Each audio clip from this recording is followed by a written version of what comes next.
अल्हम्दुलिल्लाह सिर्फ 2 से 3 खुराकों से ही बच्चा ठीक हो गया है।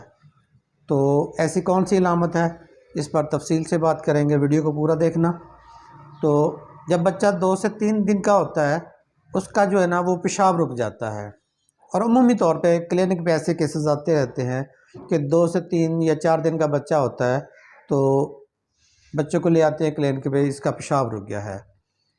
तो मैंने उनको सिर्फ एकोनाइट 30 की सिर्फ 2 से 3 खुराकें ही दी है, इससे ज़्यादा कभी मेडिसिन नहीं की।